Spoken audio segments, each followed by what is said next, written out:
Assalamualaikum warahmatullahi wabarakatuh. Perkenalkan, kami dari kelompok 9. Kami akan membahas tentang materi sistem saraf pusat yang beranggotakan Abi Yuhimi Haidar, Muhammad Dafa Arli Putra, Syifa Sabrina Chandra, dan Vina Ayu Pradisti. Tujuan kami membuat video ini yang pertama yaitu menjelaskan tentang sistem saraf pusat dan bagian-bagiannya serta contohnya dalam kehidupan sehari-hari. Sel saraf merupakan satuan kerja dari sistem saraf, berfungsi untuk menghantarkan impuls listrik yang berbentuk akibat adanya suatu stimulus atau rangsangan. Sel saraf atau neuron terdapat satu badan sel. Dari badan sel keluar dua serabut saraf yaitu akson dan dendrit. Sinyal yang dibawa akan berjalan melalui sinapsis antara dua neuron. Jadi dendrit itu adalah tempat penerima dan pengiriman impuls ke badan sel saraf. Lalu ada akson, yaitu tempat pengiriman impuls dari badan sel ke sel saraf yang lain atau ke jaringan lain. Dan yang terakhir ada sinapsis, yaitu jarak antara dua sel saraf atau dua neuron.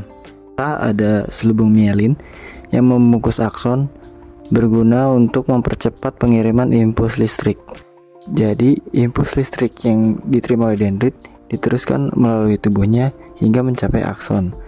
Lalu pada sel saraf terdapat yang namanya neurotransmitter, yaitu zat kimia yang berguna sebagai konduksi untuk sel saraf lainnya.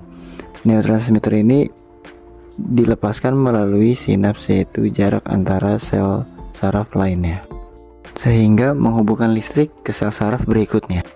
Susunan saraf pusat yaitu dibagi menjadi dua. Yang pertama ada otak.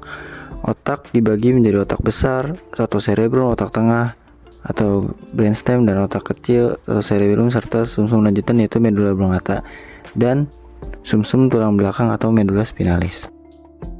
Yang pertama ada cerebrum atau otak besar. Berfungsi untuk pengaturan semua aktivitas mental yang berkaitan dengan kepandaian atau intelijensi, ingatan atau memori, kesadaran, dan pertimbangan. Otak besar terletak di bagian depan otak. Cerebrum dibagi menjadi 4 lobus. Yang pertama ada lobus frontal sebagai fungsi pusat intelektual, contohnya berhitung ataupun berpikir. Seperti saat sedang belajar, pasti manusia akan berpikir. Yang kedua ada lobus parietal sebagai pusat pengatur kulit dan otot terhadap suhu, sentuhan, dan tekanan, contohnya berkeringat pada saat di ruangan yang bersuhu tinggi dan menggigil pada saat di ruangan yang bersuhu dingin. Yang ketiga ada lobus temporal, yaitu sebagai pusat pendengaran, contohnya mendengarkan musik.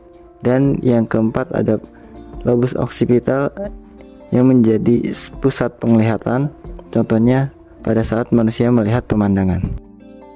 Ada cerebellum atau otak kecil, letaknya berada di atas batang otak. Fungsi dari cerebellum adalah mengendalikan dan mengordinasikan gerakan-gerakan otot, keseimbangan, tonus otot, dan equilibrium. Contoh pada kehidupan sehari-harinya adalah pada saat kita berjalan maupun saat kita bersepeda. Selanjutnya ada batang otak. Batang otak disebut juga dengan brainstem. Batang otak merupakan salah satu dari 3 struktur utama otak selain otak besar dan otak kecil. Fungsi batang otak yang utama adalah untuk memfasilitasi komunikasi antara otak bagian atas dengan sumsum tulang belakang. Batang otak terdiri dari 3 bagian. Yang pertama ada midbrain, kedua ada pons, ketiga ada medula oblongata.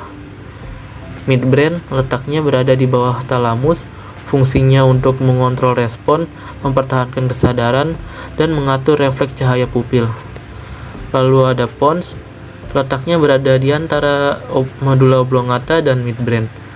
Fungsinya menjaga keseimbangan tubuh dan tempat keluarnya saraf kranial. Yang terakhir ada medula oblongata, letaknya berada di bawah pons. Fungsinya untuk sebagai pusat vital atau otonom yang mengatur fungsi respiratori dan vasomotor. Selanjutnya, sistem limbik. Sistem limbik berfungsi dalam pengaturan sistem endokrin, sistem saraf otonom, regulasi emosi, perilaku, dan memori jangka panjang. Sistem limbik sendiri terbagi menjadi beberapa bagian, Yang pertama yaitu hipokampus yang berfungsi sebagai memori jangka panjang. Contohnya dalam kehidupan sehari-hari yaitu dalam mengingat pelajaran. Yang kedua, amigdala berfungsi mengatur emosi. Contohnya menangis, marah, dan lain-lain. Selanjutnya, septum berfungsi pemisah antara hemisfer kanan dengan hemisfer kiri. Selanjutnya, fornix berfungsi penghubung antara hipokampus ke bagian lain sistem limbik. Dan yang terakhir yaitu ada korpus kolosum yang berfungsi sebagai penghubung dan memungkinkan kedua hemisfer otak. Diencephalon. Diencephalon merupakan bagian otak yang berada di bawah telencephalon dan di atas batang otak. Diencephalon terdiri dari dua bagian, itu ada hipotalamus dan talamus. Hipotalamus berfungsi untuk pusat pengaturan suhu tubuh, mengatur rasa lapar, dan menjaga keseimbangan cairan tubuh. Lalu talamus fungsinya sebagai stasiun relay impuls sensorik menuju korteks cerebri untuk integrasi dan sebagai stasiun relay motorik meninggalkan korteks cerebri. Yang terakhir ada medula spinalis. Medula spinalis adalah kumpulan serabut saraf yang berada di sepanjang tulang belakang yang membentang dari bagian otak hingga ke punggung bagian bawah. Fungsi dari medula spinalis yang pertama adalah penghubung impuls dari dan ke otak. Yang kedua yaitu memungkinkan jalan terpendek pada gerak refleks. Lalu yang terakhir adalah untuk mengontrol gerak motorik. Contoh pada kehidupan sehari-harinya adalah pada saat kita berlari maupun pada saat kita menendang bola.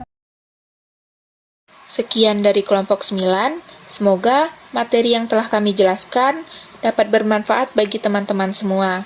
Terima kasih. Wassalamualaikum warahmatullahi wabarakatuh.